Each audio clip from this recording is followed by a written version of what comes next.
Express News Podcast presenta el siguiente programa. Bienvenidos a otro especial de Migrantes. Hoy con un invitado de Colombia. Se trata del vicealmirante de la Armada de Colombia, León Ernesto Espinosa Torres. Bienvenido, almirante. Muchísimas gracias, un saludo muy especial a la audiencia de Express News. Para mí es un honor y un privilegio estar visitándolos hoy aquí en Londres. Pues para nosotros también. Y lo hemos invitado por temas muy especiales. Seguramente las familias, los jóvenes, la gente que oye hablar de la Marina quiere tener más información. Pero también a veces tenemos una idea de la Marina que es ese estamento para la guerra, para la defensa. Hoy vamos a ver si también hay otras aristas de esa Marina. Almirante, ¿por qué está usted en Londres? Esta es una invitación del gobierno británico para visitar las escuelas de formación del mismo nivel de la Escuela Superior de Guerra. Nosotros allá en la Escuela Superior de Guerra tenemos fundamentalmente dos cursos. Hay un curso que es de ascenso para oficiales que están en el grado de mayor o capitán de corbeta y que tienen más o menos unos 18 o 20 años de servicio y van a ascender a los grados de teniente coronel, caso de ejército de fuerza aérea, o capitán de fragata en el caso de la Armada. Ese es un curso, es el curso de Estado Mayor. El otro curso que tenemos nosotros, que es fundamental en cuanto a lo que es la actividad de la escuela, es el curso de altos estudios militares. Ese curso lo hacen coroneles del ejército y de la fuerza aérea y capitanes de navío de la Armada, que van a ser brigadieres generales de ejército y fuerza aérea o contraalmirantes de la Armada. Aquí en Shrivenham está la Academia de Defensa del Reino Unido y ellos tienen unos cursos que son con una orientación muy similar.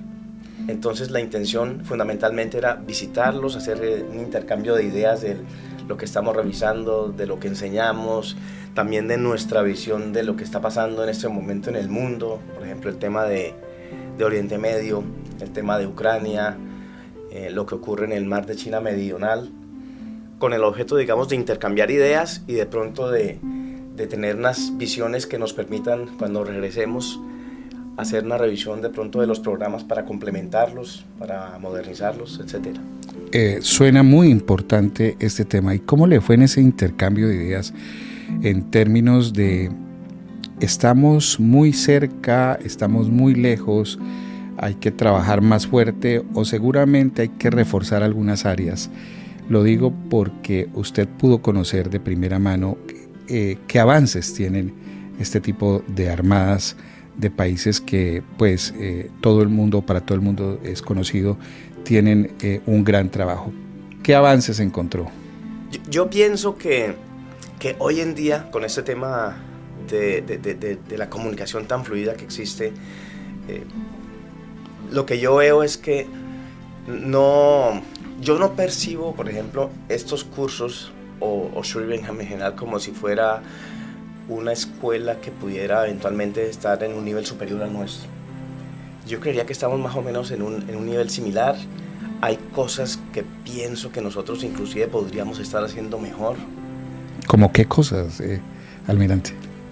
Cuando hablamos, digamos, de los temas militares, por ejemplo, nosotros nos enfocamos en la doctrina y en el método para que cuando nuestros alumnos comiencen a consolidar lo que queremos de ellos, que es que sean oficiales, nosotros llamamos a eso el nivel operacional. Ellos venían de un nivel inferior, que es el nivel táctico, que es muy prescriptivo, es muy técnico, es muy, digamos, del método. Y cuando llegan a este punto, ya necesitamos que salgan de esa, digamos, de esa forma de pensar. Que uno le llamaría los civiles tan cuadriculada. Exactamente, sí, y que de hecho es muy cuadriculada porque como es procedimental, uno en el nivel táctico, cuando pasa alguna cosa, entonces hay un método. Entonces pasó esto, entonces primero hacemos esto, después hacemos esto. Protocolos. Es correcto, sí. Pero entonces ya cuando uno pasa a ese otro nivel, es mucho más arte que ciencia, o sea, ya no es tanto el método y ya no es tan prescriptivo, sino ya necesitamos que la persona tenga pensamiento crítico. No es fácil, porque estamos hablando en este caso de oficiales que tienen 18 años de carrera y que han estado en este mundo del nivel táctico. Entonces necesitamos decirles, bueno, el nivel táctico queda atrás, ya ustedes son expertos en ese nivel, ahora necesitamos que ustedes piensen más allá, que tengan un panorama mucho más amplio. Usted ha llamado una palabra muy bella, más arte, ¿verdad? Ser más creativos. Sí, correcto. Eso es fundamental. Coger esas herramientas y colocarlas en ese arte. ¿Y cómo sintió desde acá? ¿Valoran ese trabajo que se hace en Colombia? ¿Usted cómo los vio? ¿Se sintieron interesados? Yo sinceramente percibí que era un diálogo. Yo pensaría que hace algunas décadas, si hubiera habido, digamos, este tipo de intercambio, nosotros nos hubiéramos percibido como si estuviéramos en un nivel inferior y estuviéramos, como decir, en el plan de aprender. O sea, ¿qué tienen ustedes que enseñarnos a nosotros y eso? Pero hoy con el tema de las comunicaciones tan fluidas, de la posibilidad de acceder a mucha información, yo lo percibí como un diálogo mucho más directo, en donde de hecho pues hicimos un intercambio, o sea, tanto ellos tenían curiosidad de cómo hacíamos algunas cosas nosotros, y estoy seguro de que tomaron nota, como nosotros de cómo veían algunas, digamos, cómo ellos asumen algunas cuestiones relacionadas con ese proceso de formación. Muy, muy interesante. Ya en la anécdota, ¿cómo sintió a los ingleses? ¿Cómo sintió ya a los ingleses de tú a tú, de colega a colega? Bien, pues yo realmente pienso que de pronto había algún otro tipo de expectativa en un principio, porque nosotros hemos enviado oficiales a cursos con ellos, pero ya hacía como 4 años que no enviábamos a nadie. Y creo que les dio algo de curiosidad cómo estamos asumiendo nosotros este tipo de cursos y cómo estamos mirando el mundo. O sea, el tema de que ellos entiendan que eventualmente a un oficial de las Fuerzas Militares de Colombia le pueden hablar de tú a tú sobre lo que está pasando en el mar de China Meridional, o lo que está ocurriendo en este momento en Ucrania, o cuáles son los orientadores tecnológicos que están afectando lo que nosotros llamamos el carácter de la guerra, que es lo que cambia en ese contexto.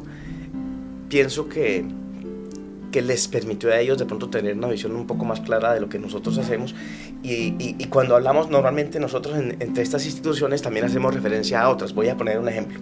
Correcto. Hablábamos con ellos sobre el tema de cómo veíamos nosotros lo que se estudia en geopolítica, y hay unos teóricos que son muy, muy, muy específicos y que se estudian tanto aquí como en Estados Unidos, como en Brasil, como en Francia, y básicamente estamos teniendo una aproximación muy similar.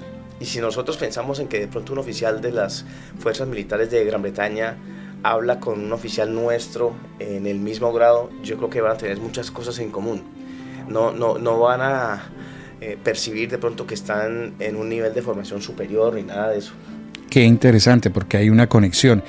Me imagino, y usted me corrige para claridad de nuestros oyentes y de las personas que están viendo el podcast, que estas conversaciones, cuando hablamos de estos conflictos que hoy el mundo padece, son unas conversaciones técnicas, más no políticas, por supuesto, por el mismo origen de las Fuerzas Armadas en todos los países.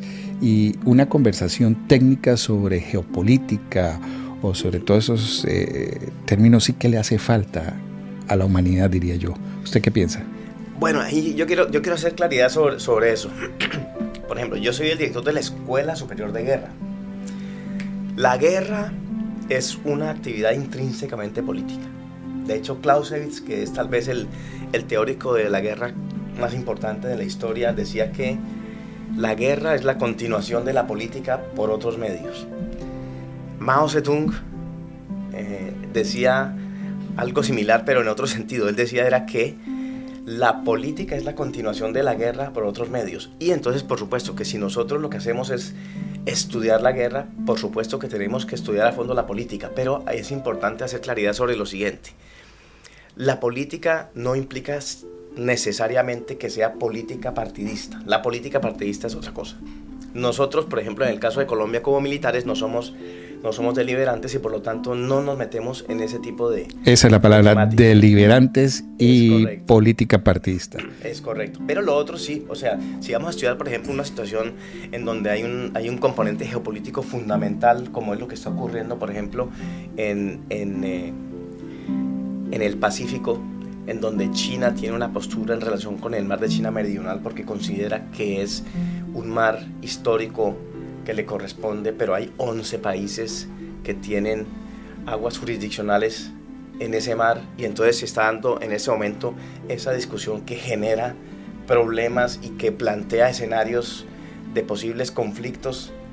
Nos tenemos que meter a fondo con todas esas características y con todos esos factores políticos para que los alumnos entiendan cuáles pueden ser las proyecciones estratégicas en un contexto como ese que es muy peligroso para la humanidad porque las potencias que se están enfrentando allí eventualmente pueden hacer inclusive uso de armamento nuclear, etc. Pues lógicamente que no creemos que sea un escenario que se vaya a proyectar, pero sí es importantísimo en todo caso que tengamos muy claro quiénes están ahí confrontándose, cuáles son los objetivos de cada uno de ellos y también tenemos que mirar cuál puede ser el posible peor escenario.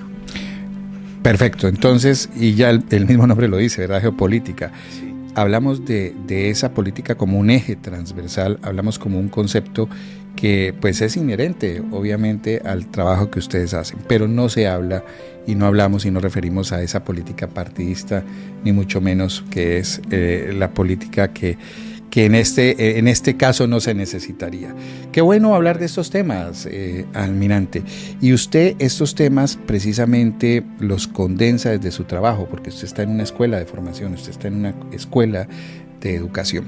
Dejemos un poco ya su visita aquí, si le parece, Sí. en el Reino Unido, y vamos a ese trabajo que desempeña la Armada. Lo decía al principio, uno siente que la Armada tiene solo un trabajo de defensa territorial, un trabajo en lo que llamamos la guerra, y ya hemos hablado un poco de esto, pero la Armada hace diferentes labores. ¿Cuáles otras labores tiene la Armada? Objetivos. Bueno, la Armada, fundamentalmente, la Armada colombiana ejecuta sus operaciones tanto en el territorio marítimo como en los ríos y además tenemos unas jurisdicciones terrestres. Hablemos un poco de lo que tiene que ver con el territorio marítimo. Más o menos el 44% del territorio de Colombia es marítimo. Son aguas. Es correcto. Son aguas en el Mar Caribe y son aguas en el Océano Pacífico. Por lo de los dos océanos. Correcto, sí. Entonces cuando uno habla normalmente con un muchacho que está en la escuela, que está aprendiendo geografía, y le pregunta cuántos límites tiene Colombia, normalmente esa persona se imagina únicamente el territorio continental colombiano y entonces habla de 5 límites. Venezuela, Brasil, Perú, Ecuador, Panamá. Nosotros tenemos límites con 11 países por el territorio marítimo, ¿sí? Porque el mar golpea desde Colombia Sí. hasta otros países. Claro, Costa Rica, Nicaragua, Honduras, Jamaica. Entonces es importante que la gente sepa eso. Eso tiene un nombre, se llama conciencia marítima. La conciencia marítima quiere decir el conocimiento, digamos que cabal, el conocimiento reflexivo del pueblo en relación con todo lo que puede obtener del mar desde las perspectivas económica, política, de defensa, etc. Entonces, pensemos qué pasa en Colombia en relación con este tema que es fundamental. Cuando hablamos de conciencia marítima, imaginemos que estamos en Bogotá, por allá, en la séptima, y le preguntamos a un ciudadano, oiga, ¿usted qué considera que es importante para Colombia en relación con el mar? ¿Usted cómo percibe, para usted particularmente, el impacto que tiene el mar en Colombia?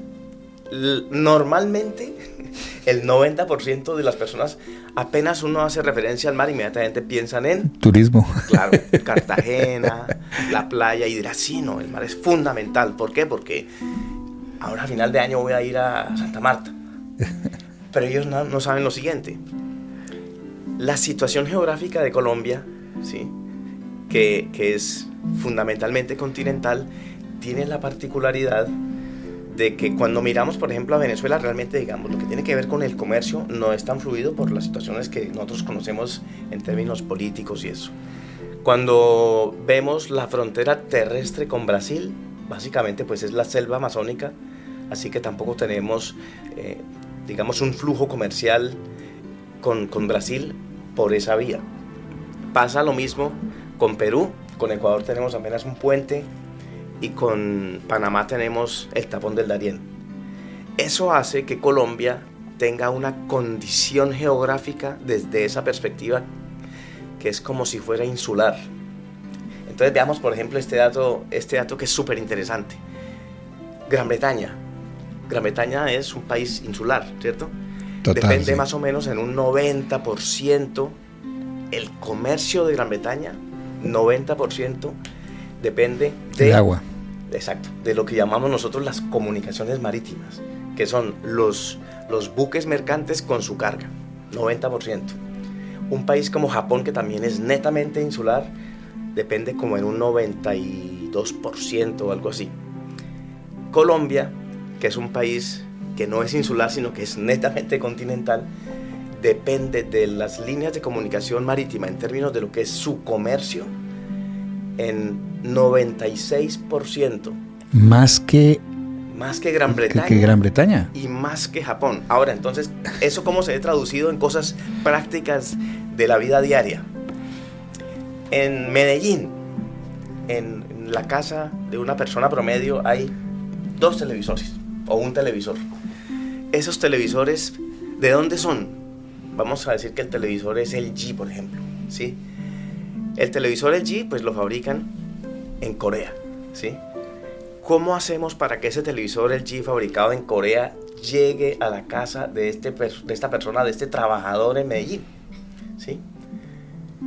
Si fuera por vía aérea, el televisor costaría más o menos 5 o 6 veces más de lo que vale hoy, porque es un transporte muy caro y uno no puede llevar tantas cosas en un avión. Esos televisores, todos los televisores que están en el territorio colombiano llegan desde el mar.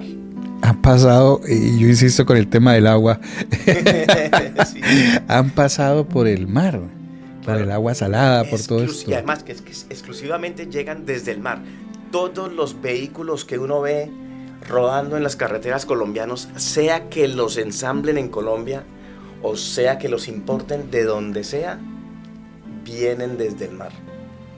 Almirante, lo que usted está diciendo es fabuloso y lo ha encerrado en un concepto que es conciencia marítima. Correcto. ¿Qué trabajo se está haciendo para que esa conciencia marítima la vamos teniendo desde las escuelas, desde los colegios? Usted mismo lo dice. Sí. Y yo recuerdo mi educación y jamás me dijeron que conectábamos con 11 países. Bueno, hace unos años, tanto la Armada como la Dirección General Marítima, que es la autoridad marítima de Colombia, y otras entidades hicieron un trabajo súper interesante que se llama la Política Nacional de los Océanos y Espacios Costeros. Y uno de los objetivos fundamentales de la política justamente era impulsar la conciencia marítima. Entonces, esa política, que no es una política de un gobierno en particular, sino que se busca que sea una política de Estado, es decir, que trascienda los gobiernos, independientemente de quién esté en el gobierno, la intención es que esa política permanezca. Tenía un componente en la parte de educación, que era justamente eso. Nosotros necesitamos que en los colegios y en las universidades se dé algo así como una cátedra marítima para que la gente tenga conciencia de la importancia del mar y además de todas sus posibilidades, porque yo estoy seguro de que tenemos un potencial impresionante de explotación en términos económicos, deportivos, etcétera, que no estamos desarrollando precisamente por el hecho de que no entendemos nosotros el mar. que es el núcleo de lo que hablamos. Cuando nosotros hablamos de la conciencia marítima, es entender el mar, entender todos los beneficios que se desprenden de su conocimiento y de su explotación en todos los ámbitos, y eso pues realmente sería un impulso grandísimo en muchos aspectos de lo que es Colombia como país, la parte económica, la parte de la información, bueno, deportes, todo eso. Trabajo es lo que hay en las Fuerzas Armadas. Y a propósito de eso, cuando usted dice que el 96% de todo ese, digamos, ese flujo de comunicación viene por el mar, cuando usted nos dice de esos 11 países que conecta Colombia a través del mar, ahora lo puedo ver claramente en mi mente, pues esto requiere también mucho personal, requiere mucha gente. ¿Cómo está la Armada en ese concepto, en ese aspecto? En cuanto a personal, pienso que estamos bien. La Armada tiene varios componentes, se llaman así. Hay un componente que es el componente de infantería de marina, ¿sí?, que tiene una orientación fundamental hacia hacer operaciones desde el mar hacia tierra. Nosotros llamamos a ese tipo de operaciones anfibias, pero fundamentalmente lo que están haciendo hoy en día es operaciones fluviales. Tenemos también el componente naval, y el componente naval tiene los buques de superficie, tiene el cuerpo de guardacostas, guardacostas es como algo así como la policía marítima, tiene también la aviación naval, tiene la fuerza submarina, que es fundamental desde la perspectiva estratégica, ¿sí? Y digamos que con todos estos componentes se cumplen todas las tareas que le corresponden a la Armada desde la perspectiva de lo que es su jurisdicción, que hablábamos hace un momento, que es principalmente el territorio marítimo, más los ríos, más unas jurisdicciones que tenemos tanto en el Caribe como en el Pacífico, que son terrestres, ¿no? Almirante, alguien que nos está escuchando y dice, bueno, este tema me está interesando, me interesa. Claramente aquí se va a estudiar en la Armada, claramente aquí no se va a improvisar. La Armada tampoco es esa fuerza, digámoslo, sin orientación. Por lo que le escucho, cuando usted me habla de esos componentes, pues yo no me imagino que es, por ejemplo, estar en el tema de los buques, o que es estar en el tema de lo que usted llama la aviación naval, sí, y ni mucho menos ser infante de marina o estar en las superficies, en estos buques. Bueno, uno conoce uno que otro buque. Esas personas que nos están escuchando pueden encontrar en la Armada una carrera, un propósito de vida. Sí. Cuando una persona considera entrar a la Armada, tiene muchas posibilidades también desde la perspectiva profesional. Lo fundamental en la Armada es una carrera que se llama Ciencias Navales, que es, digamos, que el núcleo de la profesión de un oficial naval. Pero además hay otras carreras. Nosotros tenemos ingeniería naval con orientación electrónica, tenemos ingeniería mecánica, tenemos oceanografía y tenemos administración de empresas. Todas estas carreras orientadas fundamentalmente a lo que va a ser ese oficial, ese futuro oficial en la Armada. Voy a poner un ejemplo: el oficial de superficie, o sea, el oficial que va a ir a los buques de guerra de superficie. Los buques de guerra son las, digamos, entidades tecnológicas más complejas que hay en Colombia, porque en un buque uno encuentra radares de vigilancia aérea, radares de vigilancia de superficie, radares de control de tiro, uno encuentra armamento muy sofisticado. Por ejemplo, nosotros tenemos misiles superficie o misiles antibuque, que si uno entra en guerra tienen la capacidad de atacar otros buques enemigos con un alcance superior a los 180 kilómetros. Eso implica que detrás de eso hay una complejidad electrónica que obliga a que el oficial que vaya a tripular este tipo de buques de guerra tenga un conocimiento profundo de la electrónica, ¿sí? Y además, por ejemplo, la parte de propulsión. La parte de propulsión, bien sea de estos buques de superficie o de los submarinos, etcétera, implica que el oficial que va a trabajar en ese entorno tiene que ser un oficial ingeniero mecánico, porque esos sistemas también son muy complejos, ¿sí? Apasionante escucharlo y una oportunidad fabulosa para quienes quieran combinar esas, digamos, esas dos áreas, ¿verdad? El conocimiento y también como lo que ofrece la naval. Hablemos un poco ahora de cómo esta carrera, antes de entrar en otro tema, quería hacerle una pregunta porque ronda en mi cabeza. En la época, seguramente cuando yo estaba más joven y veía a mis compañeros, son muy atractivas estas carreras para uno como joven. Uno quiere ser parte a veces del ejército, pero siempre había ese pero. Y el pero era que casi que había que ser perfecto para ingresar a este tipo de instituciones. Entonces yo me acuerdo que hasta visitaban la familia, era una cuestión bastante rigurosa. No estoy criticando eso. La pregunta es, ¿sigue siendo así? Bueno, hay un proceso de selección que realmente es riguroso, sobre todo desde la parte... No, pues es todo, porque es la parte física, que es importante, porque si la persona tiene algún problema físico es peligroso que entre, porque antes de la entrevista estábamos hablando, por ejemplo, del tema del Gloria. Entonces el tema del Gloria es que los cadetes en su tercer año van en ese buque que es el embajador de Colombia en los mares y tienen que subir por alto, y eso implica que tienen que tener un muy buen estado físico, y si la persona tiene algún problema físico es muy peligroso porque puede tener un accidente o algo así. Entonces hay una exigencia física muy importante, pero además de eso hay una exigencia también académica. La persona que va a estudiar ingeniería, por ejemplo ingeniería electrónica, tiene que mostrar que durante el tiempo de su bachillerato le fue bien en matemáticas, como física, como matemática, o sea, cálculo, trigonometría y todo esto, porque es lo primero que va a comenzar a ver cuando llegue. Si no hacemos esa exigencia, entonces muy seguramente cuando el muchacho entre y tenga que enfrentarse a esas materias va a perder. Y si pierde, tenemos un problema, porque es una persona, vamos a suponer que la persona tenga ya 2 años en la escuela y en el tercer año comience a ver electricidad. Electricidad tiene un componente matemático muy importante. Si la persona no tenía unos buenos fundamentos en matemáticas, es muy probable que pierda. Si pierde, entonces perdemos a una persona que ya lleva 2 años de formación y queremos garantizar que esa persona pueda estar de forma, por decirlo así, como fluida durante sus 4 años de escuela para que se pueda graduar. Así que entonces exigimos también eso. Y hay otro componente que también es fundamental, que es un componente psicológico. ¿Por qué? Porque esa persona cuando entre va a manejar armas, porque de hecho pues esa es una carrera de las armas.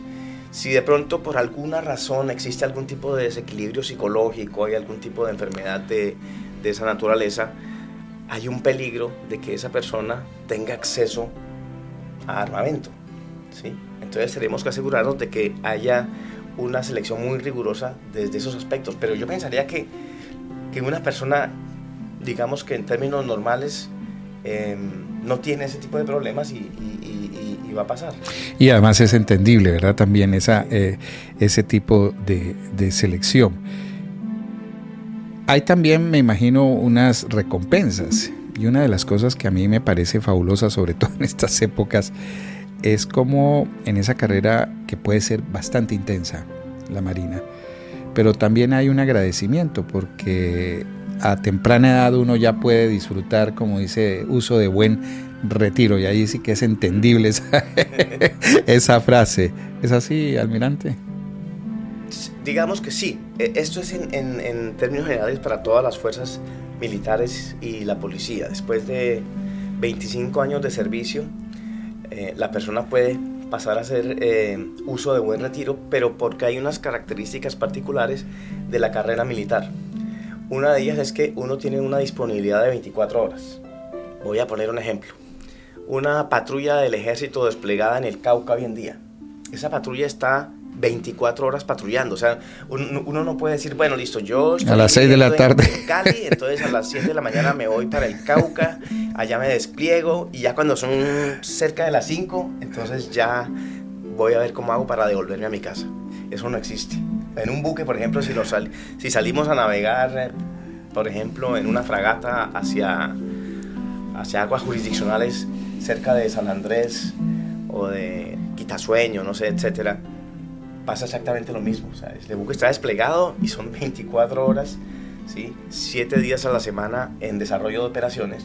E igual nosotros estamos con esa disponibilidad siempre. O sea, a uno lo pueden llamar a las 2 de la mañana y es normal, porque así es la carrera. A una persona, digamos, que está trabajando en una empresa por fuera, una empresa que nosotros llamamos civil, es inconcebible que lo llamen a las 2 de la mañana, porque eso no es un horario de trabajo. No, y en las empresas inglesas es imposible. Es imposible, exacto. Sí. Pero eso implica entonces que eso hace que la persona ya cuando cumpla unos 25 años de servicio tenga la posibilidad de hacer uso de buen retiro, que es salir con una pensión. Bueno, esas son algunas también de las recompensas que tiene, además de vivir intensamente una carrera como es la carrera en la Armada.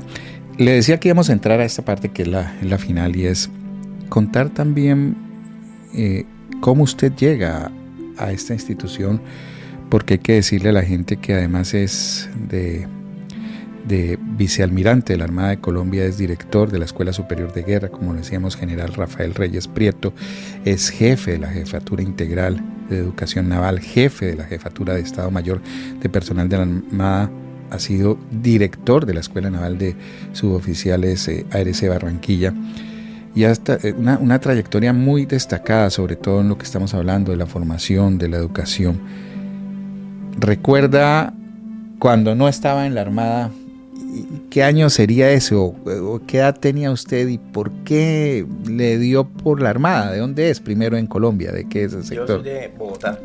¿De Bogotá? Sí. ¿Y qué edad tenía cuando dijo esto es lo que yo quiero? Yo tenía como 18 años, pero el tema de entrar a la Armada, como estábamos hablando en un momento, no es tan sencillo, es un poco complicado.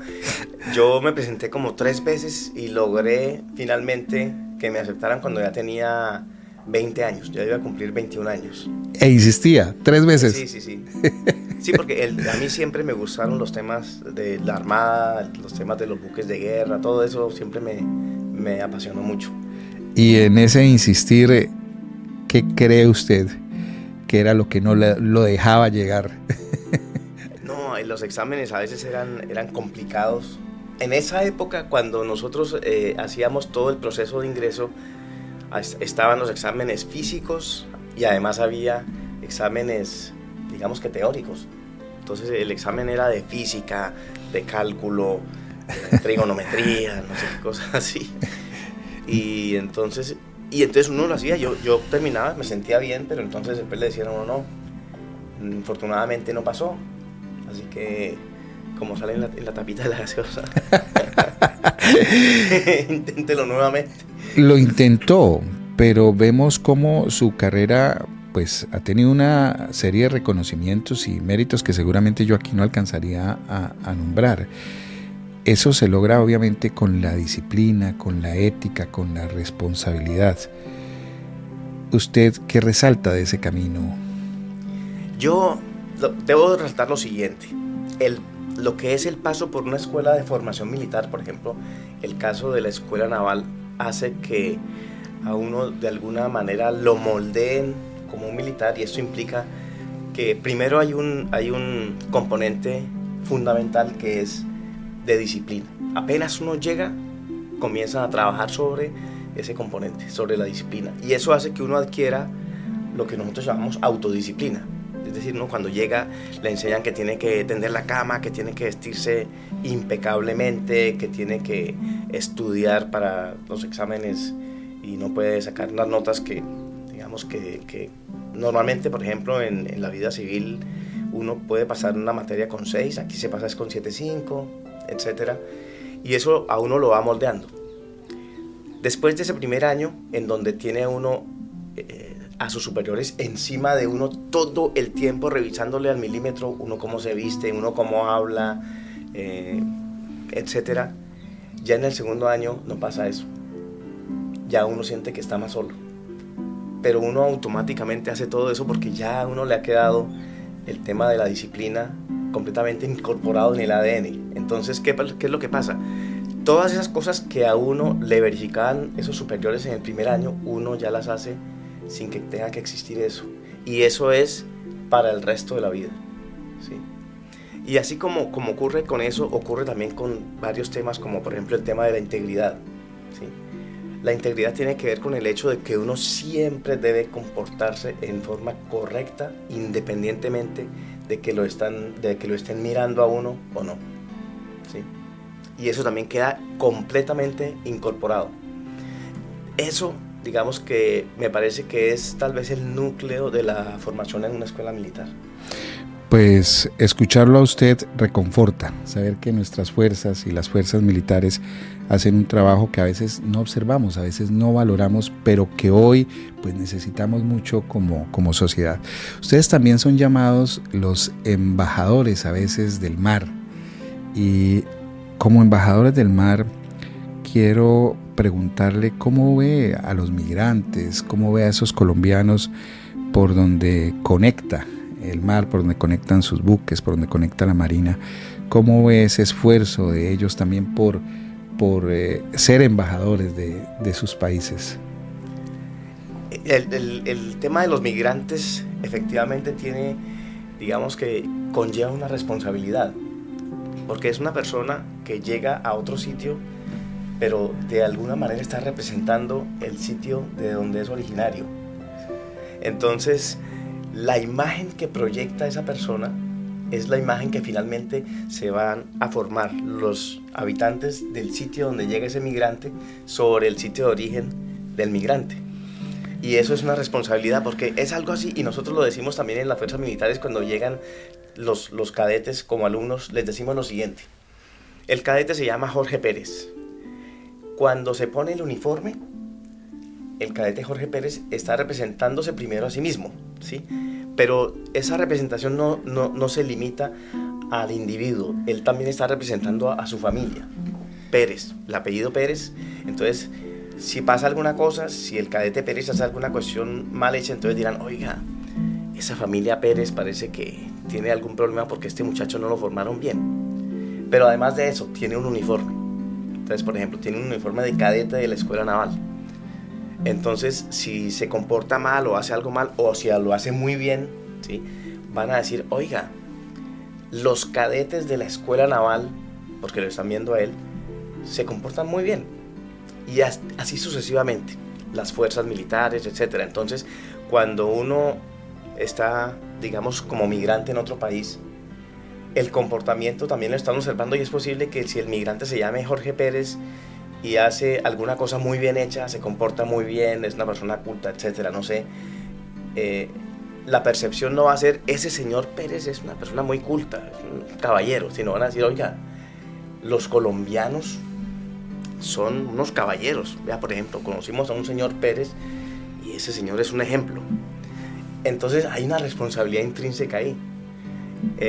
Lo importante es que exista esa conciencia en las personas que digamos que emigran, en el sentido de que se perciban a sí mismos como embajadores también, como embajadores de su país, de su región. Dos últimas preguntas. Una relacionada con la relación de los otros países latinoamericanos, de la Armada con los otros países latinoamericanos. Vámonos con esa primero. Bueno, hay una cosa muy particular en las fuerzas militares, pero yo diría que más aún en la Armada. Y hasta me voy, digamos que trasciendo de lo que sería Latinoamérica para el mundo. Voy a poner un ejemplo extremo. Japón. Llega un buque de guerra a Japón, perdón, un buque de guerra de Japón a Cartagena. Y cuando llegan ellos, ¿sí?, hablamos con ellos y encontramos que tenemos, y esto es increíble, pero realmente es así, a veces tenemos muchas más cosas en común con esos marinos japoneses que, por ejemplo, con nuestros hermanos del ejército. Porque cuando hablamos con los japoneses, ellos están pensando en lo mismo, no, el mar estuvo muy complicado, que la sopa de por la mañana es un problema porque el buque se mueve mucho, que ahora que estamos en Cartagena estoy de guardia, pero espero que mañana pueda salir para conocer un poco el centro de la ciudad porque me han hablado mucho de él. Eso es exactamente lo mismo que piensa un oficial o un cadete colombiano cuando llega al exterior. Las mismas cuitas. Claro, entonces cuando nos hablamos nosotros los marinos, bien sea marinos, no sé, de aquí de Gran Bretaña o de Japón o de los países latinoamericanos, es muy similar. Ahora, con los países latinoamericanos en particular tenemos unas relaciones muy, muy estrechas. Digamos que nos conocemos. Por ejemplo, yo en mi cargo como director de la Escuela Superior de Guerra conozco al director de la Escuela Superior de Guerra del Perú, al de Chile, al de Argentina. De hecho, la próxima semana vamos a recibir unos oficiales instructores de Argentina allá en nuestra escuela. De Brasil, hace como unos 20 días nos visitaron de la Escuela Superior de Guerra de Brasil, un oficial que es mayor general del ejército brasilero. Y también es lo mismo, o sea, cuando hablamos estamos con los mismos problemas que hablábamos, por ejemplo, con esa reunión que tuvimos antier allá en Shrivenham, que es, ¿y ustedes cómo ven el tema de geopolítica? ¿Y qué metodología usan para que la gente lea más? Porque tenemos el problema de que a veces nuestros alumnos de las antigüedades que sean, no leen tanto como nosotros quisiéramos, ¿sí? ¿Cómo hacemos con el tema de la inteligencia artificial ahora? Entonces estábamos hablando ayer en el colegio de defensa aquí con el general, que es el director, que es un general retirado, mayor general retirado, y estuvimos hablando yo creo que como 20 minutos sobre el tema del uso de la inteligencia artificial en este contexto, que es deseable que los alumnos utilicen inteligencia artificial, pero es muy importante que tengan perfectamente claro que hay que hacer un uso ético de esa inteligencia para que no hagan, por ejemplo, los papers o las tesis, que no le digan a ChatGPT que les haga no sé qué y no sé qué. Entonces son problemas muy comunes. Así que pasa lo mismo que con los marinos. Quiere decir, cuando hablamos entre las escuelas tenemos problemas muy similares y tenemos mucha curiosidad por saber cómo lo están manejando en otras partes. Y encontramos soluciones. Y no sé si de pronto cuando yo me reuní ayer con este general británico, después de la reunión habrá dicho, oye, este señor aquí de Colombia me dio una idea muy interesante para trabajar en este sentido. O igual yo lo percibo, por ejemplo, me pareció muy interesante cómo ellos asumen algunos temas muy específicos y además el tema de cómo se maneja la escuela, los horarios y eso. Pues mire, muy interesante porque además usted lo decía, esto es la prueba fiel de que el mar une, sí. El mar condensa, el mar agrupa y bueno, esa es la parte esencial de esta actividad.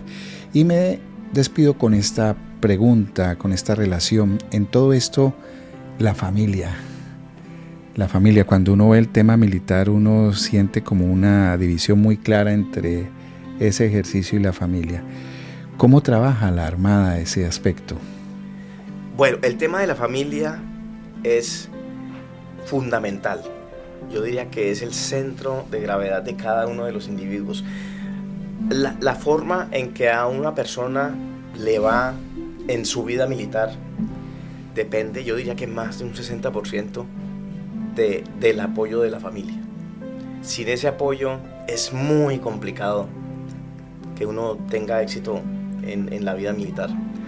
¿Por qué? Porque la familia tiene que comprender todas las vicisitudes sobre las cuales tiene que pasar el militar. Por ejemplo, un oficial del ejército que tiene que estar desplegado durante muchísimo tiempo en un área muy complicada porque se están dando acciones de los narcoterroristas o de los criminales y eso. La familia se queda en Bogotá, se queda en Cali o se queda en alguna cabecera municipal y esa familia entiende que no va a tener, digamos, a su papá o a su esposo durante un tiempo muy considerable precisamente por el hecho de la naturaleza del trabajo que está desarrollando esa persona.